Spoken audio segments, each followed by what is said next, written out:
जय माँ काली भक्तों, कैसे हो आप सब। आशा करती हूँ आप सभी बहुत अच्छे होंगे और अपने अपने घरों में कुशल मंगल होंगे। तो भक्तों, आज के इस वीडियो में मैं आपको बताने वाली हूँ कि भगवान शिव की शक्ति जागृत होने पर क्या होता है एक साधक के साथ, और शिव शक्ति का अनुभव आपको किस तरीके से होता है, किस तरीके से भगवान शिव आपको अपनी शक्ति का अनुभव कराते हैं। तो इन्हीं के बारे में आज मैं आपको इस वीडियो के माध्यम से बताने वाली हूँ। लेकिन बताने से पहले मैं आप सभी भक्तों से एक छोटी सी रिक्वेस्ट करना चाहती हूँ कि अगर आप हमारे माता की चौकी यूट्यूब चैनल पर नए हो तो सबसे पहले चैनल को सब्सक्राइब कर लीजिए और साथ में लगे बेल आइकन को दबा दीजिए, ताकि जो हमारी वीडियो के नोटिफिकेशन है वो सबसे पहले आप सभी भक्तों तक पहुँच सके। और भक्तों, वीडियो को लास्ट तक देखिएगा, वीडियो को बीच बीच में से स्किप बिल्कुल मत करना, क्योंकि अगर आप वीडियो को बीच बीच में से काट काट के देखोगे, सुनोगे, तो आपको ये वीडियो 1% भी समझ में नहीं आएगी। तो अगर आप चाहते हो कि आपको वीडियो प्रॉपर तरीके से अच्छे से समझ में आए तो इस वीडियो के एंड तक बने रहिएगा। और जानकारी अगर पसंद आए तो चैनल को लाइक, शेयर और सब्सक्राइब ज़रूर कर देना, और साथ में एक प्यारा सा कमेंट कर देना।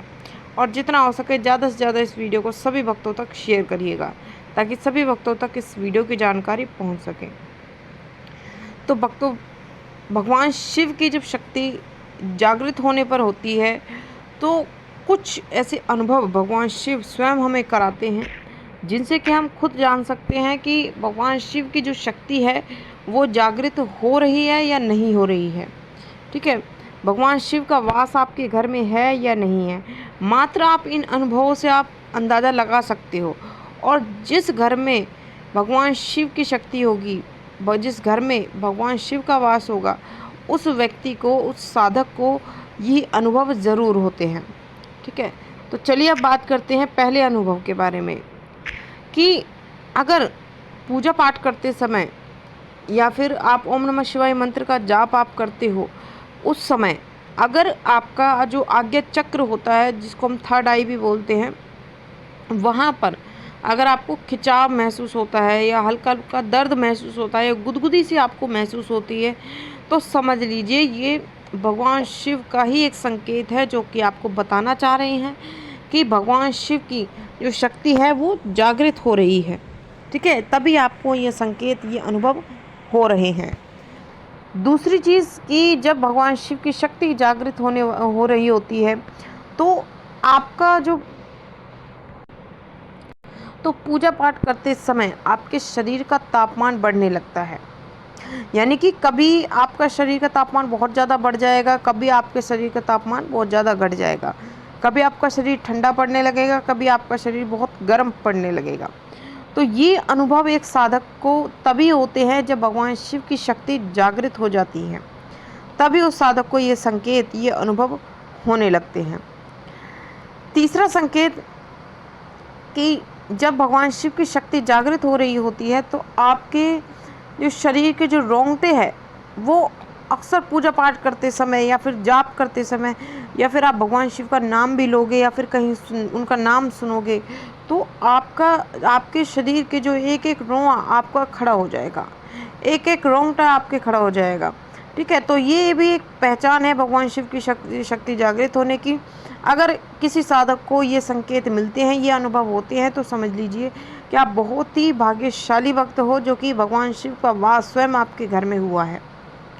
उसी के साथ साथ जब भगवान शिव की शक्ति जागृत होती है हमारे घर में, तो हमारे शरीर में पूजा पाठ करते समय, जाप करते समय हमें बहुत कंपन महसूस होती है, कपकपी सी छूटने लगती है, वाइब्रेशन से हमारे शरीर में होने लगता है। और उसी के साथ साथ हमारा शरीर जो है वो आगे पीछे हिलने लगता है। और कई बार हमें ऐसा लगता है कि जैसे हम हवा में उड़ रहे हैं। यानी कि जब हम जाप करने बैठते हैं या फिर ध्यान करने बैठते हैं, तो उस समय हम एक ऐसे स्तर पर पहुंच जाते हैं जहां पर मतलब हमारा पूरा ध्यान जो है वो भगवान शिव में लगा हुआ होता है। ठीक है, तो जिसकी वजह से हमें ऐसा महसूस होता है कि जैसे हम धरती से थोड़ा ऊपर उठ रहे हैं। तो ये संकेत, ये अनुभव एक साधक को तभी महसूस होता है जब भगवान शिव की शक्ति उनके घर में जागृत हो जाती है। अगला संकेत जो कि बहुत ही मनमोहक संकेत है, कि जब भगवान शिव की शक्ति आपके घर में जागृत होती है तो आपको एक बहुत ही मनमोहक, बहुत ही भीनी-भीनी सी सुगंध आपको आनी शुरू हो जाती है, जो कि एक सकारात्मक सुगंध होती है, ठीक है? क्योंकि अगर कोई सकारात्मक शक्ति, अगर कोई सकारात्मक ऊर्जा या किसी भी देवी-देवता की शक्ति अगर आपके घर में होगी, तो आपको ये सुगंध ज़रूर आएगी, ठीक है? तो आप इस बात से भी अंदाज़ा लगा सकते हो कि आपके घर में भगवान शिव की शक्ति जागृत हो चुकी है, तभी आपको ये संकेत दिखाई दे रहे हैं।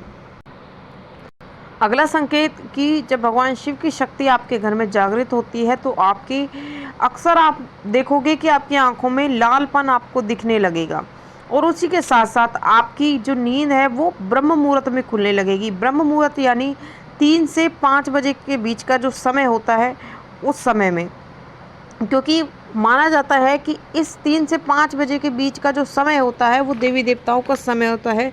उस समय का जो वातावरण होता है वो सकारात्मक ऊर्जा से भरा हुआ होता है। तो अगर आपकी भी नींद ब्रह्म मुहूर्त में खुलती है, आपकी आंखों में लालपन आपको दिखाई देता है, या फिर आपको भगवान शिव के बार-बार आपको लगातार अगर दर्शन हो रहे हैं, भगवान शिव का शिवलिंग आपको दिख रहा है, या त्रिशूल आपको दिख रहा है, या कोई भी अस्त्र शस्त्र भगवान शिव का आपको दिखाई दे रहा है, या फिर कई बार आपको सांप भी दिखने लगते हैं, जो कि भगवान शिव का ही एक स्वरूप होता है, ठीक है? तो अगर आपको ये सब चीज़ें अगर आपको दिख रही हैं, आपके साथ हो रही हैं, तो समझ लीजिए कि भगवान शिव की जो शक्ति है वो आपके घर में जागृत हो रही है।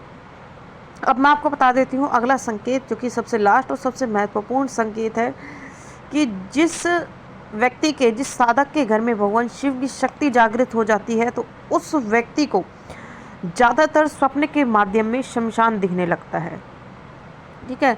और उसी के साथ साथ उन्हें जलती हुई चिताएं भी दिखाई देती हैं, क्योंकि ये कहा जाता है कि एक तरीके से भगवान शिव का निवास स्थान शमशान भी है, ठीक है? तो अगर किसी भी साधक को, किसी भी भक्त को इन संकेतों में से अगर कुछ संकेत भी अगर आपको दिखाई देते हैं, तो आप मुझे नीचे कमेंट करके ज़रूर बताना, और कमेंट में जय माँ काली ज़रूर लिखना। तो ये थी भक्तों एक छोटी सी जानकारी, जो कि आज मैंने आपको इस वीडियो के माध्यम से बताई है। आशा करती हूँ जानकारी आपको ज़रूर पसंद आई होगी। मैं मिलती हूँ आपसे ऐसी ही एक नई जानकारी के साथ। तब तक के लिए जय माता दी, जय माँ काली, हर हर महादेव। माँ काली की कृपा सदैव आप पर बनी रहे।